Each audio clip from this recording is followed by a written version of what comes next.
Assalamualaikum warahmatullahi wabarakatuh. Perkenalkan, nama saya Raffi Prananda, kelas manajemen 25 CX NPM 2541164. Di sini saya akan menjelaskan tentang materi kontrak pembelajaran mata kuliah pengantar manajemen. Yang pertama, pengertian kontrak pembelajaran. Kontrak pembelajaran adalah kesepakatan antara dosen dan mahasiswa yang berisi aturan, tujuan, metode, serta bentuk evaluasi selama perkuliahan berlangsung. Bertujuan agar proses belajar mengajar berjalan tertib, transparan, dan efektif dengan semua pihak memahami dan kewajibannya.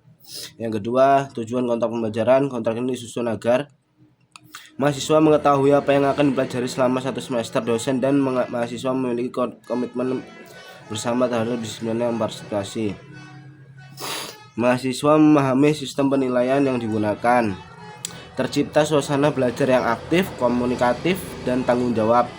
Yang ketiga, isu utama kontrak pembelajaran pengantar manajemen. Yang pertama, identitas mata kuliah berisi informasi dan dasar seperti nama matkul, pengantar manajemen, program studi dan semester, jumlah SKS, nama dosen, pengampu, tahun akademik. Bagian ini membantu mengenali struktur dan posisi mata kuliah dalam kurikulum, prediksi mata kuliah, penjelasan gambaran umum isi mata kuliah. Contoh, mata kuliah ini membahas konsep dasar manajemen, fungsi-fungsi manajemen, perencanaan, pengorganisasian, pengarahan, dan pengendalian, serta penerapan dalam organisasi bisnis dan non-bisnis. Tujuan agar mahasiswa memahami agar arah dan ruang lingkup pembelajaran. C. Capaian pembelajaran. Menjelaskan kompetensi yang harus dicapai mahasiswa setelah mengikuti matkul. Mencangkup yang pertama pengetahuan, yang kedua keterampilan, yang ketiga sikap. Bagian ini menjadi dasar dalam senilai hasil belajar mahasiswa. D. Materi pokok. Menjabarkan topik atau materi tiap pertemuan, biasanya selama 14-16 minggu. Contohnya, yang pertama konsep dasar dan sejarah manajemen, yang kedua fungsi perencanaan, yang ketiga perorganisasian, yang keempat kepemimpinan, yang kelima pengadilan, yang keenam etika manajerial dan tanggung jawab sosial, yang ketujuh studi kasus penerapan manajemen.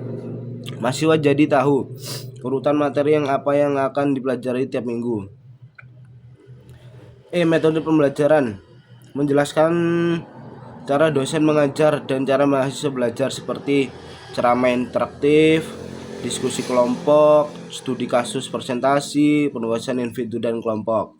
Ini membantu mahasiswa mempersiapkan diri sesuai dengan pembelajaran yang digunakan.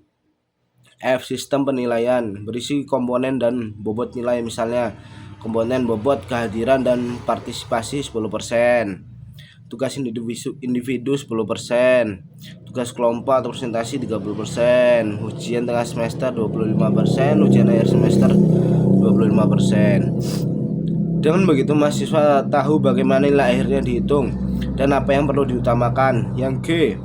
Aturan dan tata tertib berisi kesepakatan etika selama perkuliahan seperti wajib hadir minimal 75%, datang tepat waktu, tidak boleh mencontek atau melakukan pelanggaran, wajib berpartisipasi aktif, saling menghormati satu sama lain di kelas.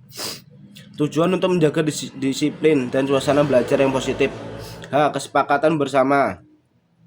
Bagian terakhir biasanya merupakan tanda tangan mahasiswa dan dosen sebagai persetujuan terhadap seluruh kontak. Yang keempat, kesimpulan. Jadi materi kontrak pembelajaran mata kuliah pengantar manajemen mencangkup yang pertama identitas dan deskripsi matkul, yang kedua tujuan serta capaian pembelajaran, yang ketiga rencana materi, yang keempat metode dan sistem penilaian, yang kelima tata tertib, yang keenam kesepakatan antara dosen dan mahasiswa. Sekian dari saya. Wassalamualaikum warahmatullahi wabarakatuh.